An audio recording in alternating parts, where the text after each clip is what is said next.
بسم اللہ الرحمن الرحیم۔ السلام علیکم۔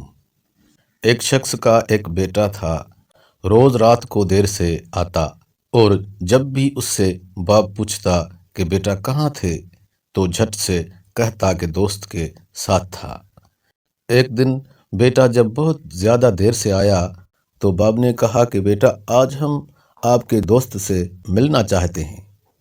بیٹے نے فوراً کہا ابا جی اس وقت؟ ابھی رات کے 2 بجے ہیں، کل چلتے ہیں۔ نہیں ابھی چلتے ہیں، آپ کے دوست کا بھی پتہ تو چلے۔ جب اس کے گھر پہنچے اور دروازہ کھٹکھٹایا تو کافی دیر تک کوئی جواب نہ آیا۔ بالآخر بالکونی سے سر نکال کر ایک بزرگ نے جو اس کے دوست کا باپ تھا آنے کی وجہ دریافت کی تو لڑکے نے کہا کہ اپنے دوست سے ملنے آیا ہوں اس وقت، مگر وہ تو سو رہا ہے۔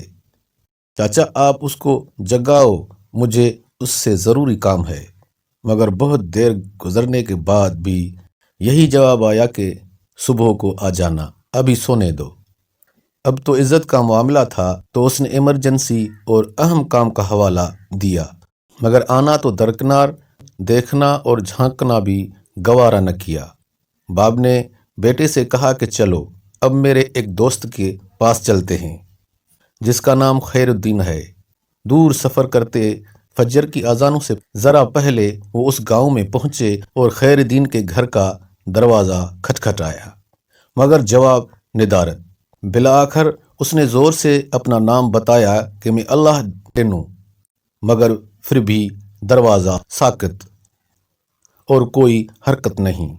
اب تو بیٹے کے چہرے پہ بھی فاتحانہ مسکراہٹ آ گئی، لیکن اسی لمحے لاٹھی کے ٹھک ٹھک سنائی دی اور دروازے کے زنجیر اور کنڈی کھولنے کی آواز آئی۔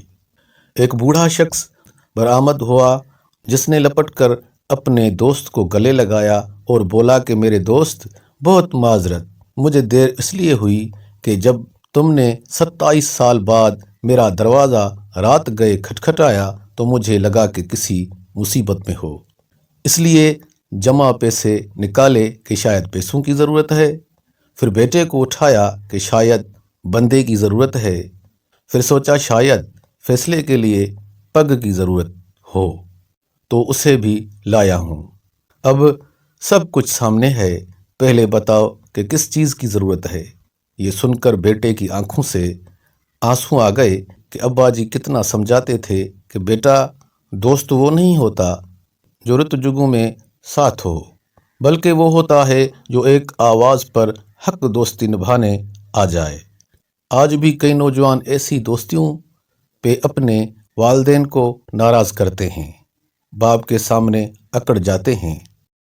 ذرا دل تھام کے سوچئے کہ آپ کن دوستوں کے شمار میں ہوتا ہے۔ دیکھنے اور سننے کا بہت بہت شکریہ۔ دعاؤں میں یاد رکھیں، ہوشیار رہیں۔ اللہ حافظ۔